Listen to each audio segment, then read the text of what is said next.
ہمیں جھوٹ نہیں بولنا چاہیے۔ آپ کو پتہ ہے ہمارے پیارے آقا صلی اللہ تعالی علیہ وآلہ وسلم نے فرمایا ایاکم والکذیب فإن الکذیب یہدی الی الفجور، یعنی جھوٹ سے بچو کیونکہ جھوٹ گناہ کی طرف لے جاتا ہے۔ استغفر اللہ۔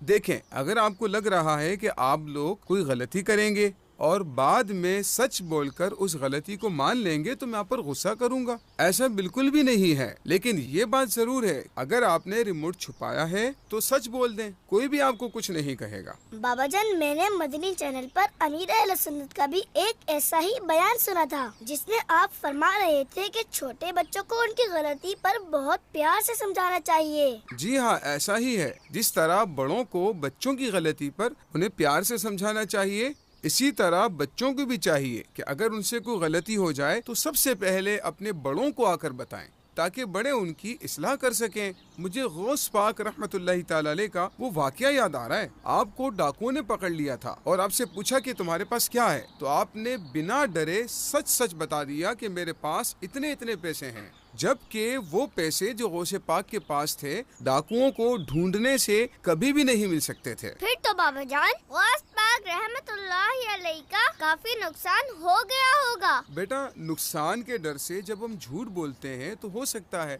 کہ وقتی طور پر، ظاہری طور پر ہمیں کوئی فائدہ بھی ہو جائے، لیکن اینڈ ریزلٹ نقصان ہی ہوتا ہے۔ اور آپ کو معلوم ہے کہ غوث پاک کے اس طرح سچ بولنے سے ان ڈاکوؤں پر اتنا اثر ہوا کہ انہوں نے اپنے گناہوں سے توبہ کر لی اور سب کو ان کا سامان واپس کر کے چھوڑ دیا۔ یہ ہے سچ کی طاقت۔ جی بابا جان، میں نے ہی چھپایا تھا ریموٹ، لیکن آپ ہی کو بھی دیکھے نا، یہ مجھے پویم نہیں دیکھنے دے رہی تھی۔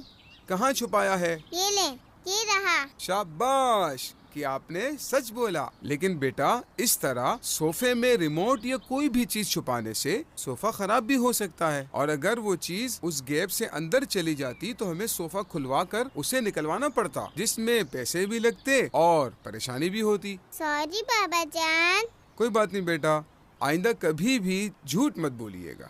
جی انشاءاللہ۔ بابا جان، یہ جو حدیث ابھی آپ نے سنائی ہے وہ ہمیں بھی یاد کروا دیں۔ جی بیٹا، کیوں نہیں، پہلے میں پڑھتا ہوں پھر آپ بھی میرے ساتھ ساتھ دہرائیں۔ اور جھوٹ سے بچو، اور جھوٹ سے بچو، کیونکہ جھوٹ گناہ کی طرف لے جاتا ہے۔ کیونکہ جھوٹ گناہ کی طرف لے جاتا ہے۔ سعد اور سعدیہ کے ساتھ آؤ سیکھیں حدیث، سیکھیں